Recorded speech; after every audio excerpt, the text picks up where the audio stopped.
हम सीरियल बेटियां की नेक्स्ट एपिसोड में आप देखने वाले हैं कि आयज़ा की दादी का भी इंतकाल हुआ है, जिसकी ज़िम्मेदार भी आयज़ा ख़ुद को ही समझ रही है। दूसरी तरफ उसकी दादी के इंतकाल को भी चंद दिन ही गुजरे होंगे कि साद उसके घर में आ जाएगा।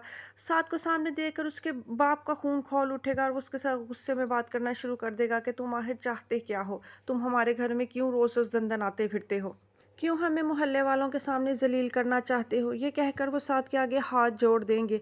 फ़ायज़ा अंदर से सुनेगी कि ये बाहर बहुत ज़्यादा शोर शराबा हो रहा है, तो जैसे वो बाहर आएगी साद को देखकर तो उसका भी खून खौल उठेगा। वो गुस्से में उस पर चढ़ दौड़ेगी और उसको कहेगी, क्या मैंने तुमसे मोहब्बत करके कोई गलती ही कर ली है जो तुम यूँ मुझे मेरा तमाशा बनाने रोज़ चले आते हो।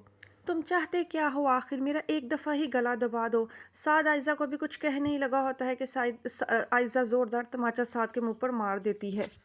आज तो साद के जैसे सारे भरम टूट गए।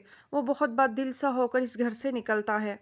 आयज़ा खुद उसको धक्के देकर निकाल देती है और फिर दरवाज़ा बंद करके ज़ारों की तरह रोने लग जाती है। आयज़ा तो जैसे दो कश्तियों में ही सवार हो गई है। उसका साथ के बगैर रहना भी मुश्किल है और उसको उसका साथ भी नसीब नहीं है। वो फूट फूट कर रो देती है कि वो कुछ कर भी नहीं सकती। इसी दौरान उसकी दोनों बहनें उसको लेकर अंदर चली जाती हैं। दूसरी तरफ साद इस कदर गमज़दा होकर उसके घर से निकलता है कि आज आयज़ा ने मुझे तमाचा नहीं, मेरी मोहब्बत को तमाचा दे मारा है। इसी सोचों में वो बाइक ड्राइव कर रहा होता है कि उसका हादसा हो जाता है। अब साद को ज़ख्मी हालत में इमरजेंसी सूरत में हॉस्पिटल पहुंचाया जाता है। तो जब उसके वालिदैन वहां पर पहुंचते हैं तो डॉक्टर तो जैसे उनको जवाब ही दे देता है। डॉक्टर्स कह देते हैं कि सिचुएशन हमारे हाथ से निकल जाएगी। दूसरी तरफ साद की माँ को तो इस बात का पता है कि कौन सा गम उनके बेटे को अंदर ही अंदर खाए जा रहा है। वो अच्छी तरह से जानती हैं कि उनका बेटा आयज़ा के बगैर तड़प तड़प कर मर जाएगा। अगर उसको होश नहीं आया तो वो ज़िंदगी की बाजी हार जाएगा। लिहाजा बहुत मजबूर होकर आयज़ा की माँ दरख्वास्त करने आयज़ा के घर में उसके वालिद के सामने पहुंच जाती हैं। साद की माँ आयज़ा के बाप से दरख्वास्त करती हैं कि खुदा के लिए आयज़ा को मेरे साथ भेज दें, मेरा बेटा ज़िंदगी और मौत की कशमकश में लड़ रहा है। आयज़ा के साथ चले जाने से हो सकता है मेरा बेटा ज़िंदगी की तरफ लौट आए।